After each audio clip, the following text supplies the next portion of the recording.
Family is not everything. A healthy family is everything. As Harry enters this sort of post-conventional stage, he is sharing a lot of stories that are uncomfortable, but he, feels he's sharing his truth and his side of the story. But there's a lot of criticism that he's not taking any accountability throughout the book. And a lot of the issues were always someone else's fault rather than, him taking accountability or responsibility for anything that occurred. What does that say about him or about the situation that he found himself in? I think, let's not forget that Harry was born into this institution, right? He was born into that. He didn't choose. And there are things, I want you to think of every child want to be seen and to be heard and to be understood. And in all the accounts he has talked about, he presents himself as having had none of that, right? First of all, I personally don't believe it was all that. I never really was heard or seen, or it can't be you, not one day that you are heard or seen or believed, right? But we must never minimize the internalization of children. That is how he felt, and it's justified.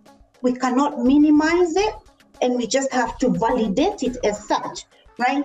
He goes on to talk about a lot of other things.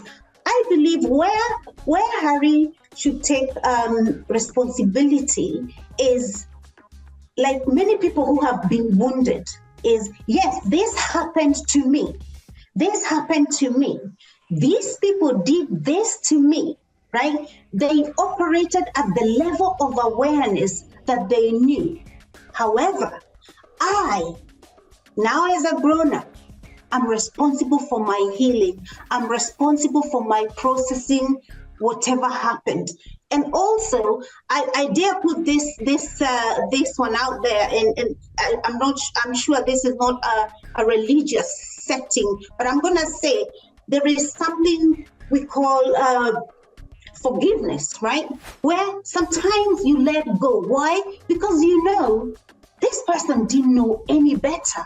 They operated at the level of their own awareness, and they can't give me and couldn't give me what they didn't have. And sometimes it's okay to let go and not necessarily keep on beating people who didn't know what they were doing at that time. Because as Maya Angelou says, when we know better, we do better.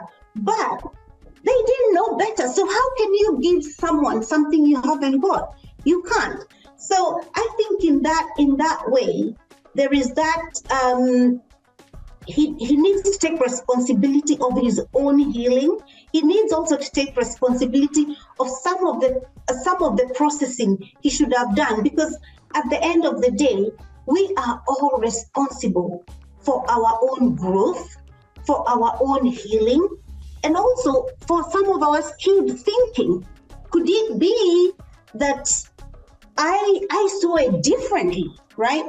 Than you saw it, right? And those are some of the questions I would, if I was speaking to Harry, I would encourage him to search his heart and do that. But there's also one thing I want to mention about. A lot of people have been talking about, oh my God, he's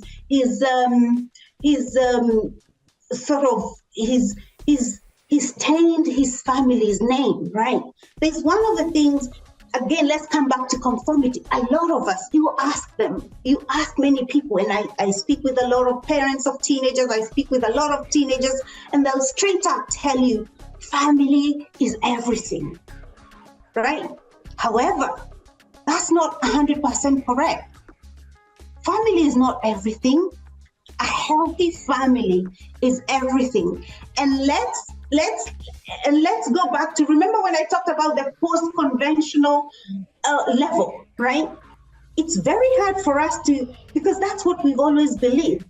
Because when you tell someone a healthy family is everything, that means we have to move away from the default of family is everything and move to okay, what does a healthy family look like? And that might include checking out and saying, oh, this is not good for me. This is not good for me.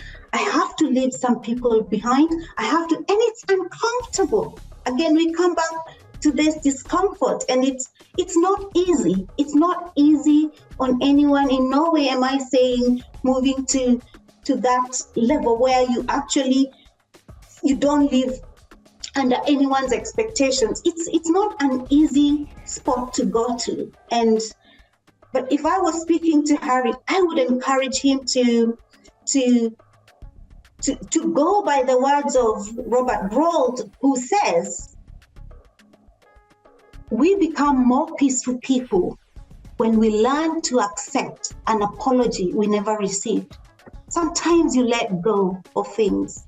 You let go of things because that's going to make you heal. Because what I'm feeling from the book is there's still a lot of lurking anger. And when we are operating at an angry vibration, it can bring us down. As much as we may be getting all this publicity and everything, it's not good for both our brains and our bodies, right? It's not good because, as you and I know, and I think everyone knows that, I mean, not everyone, a lot of people know that anger, when you're angry, there is a flow of negative, there's cortisol, there's other negative chemicals that flow in your body, and it can make you sick, right? And I don't think that's what anyone consciously wants. I don't think that is what anyone consciously wants. And it does take a conscious effort to heal, but I could also feel he is healing. He is healing because there are times I read some of the places and I see Meghan challenge him about a couple of things like, for example, when it says that, is that how the men in your family treated women? And he says yes, right? And he comes face to face with his own reality, and you can see, I believe he's trying to change, and he's probably trying to break the cycle for his family, right? Because of the words that his wife says, or maybe plus the therapy, right? So he's determined to change the cycle. But I would say the anger, he's got to drop the anger, because I could feel it. I mean, I haven't met him in person, but I could feel it in the book. You know, it's palpable in the book. For more news content and exclusive interviews, make sure to hit the sub, like, and bell button down below and visit usmagazine.com.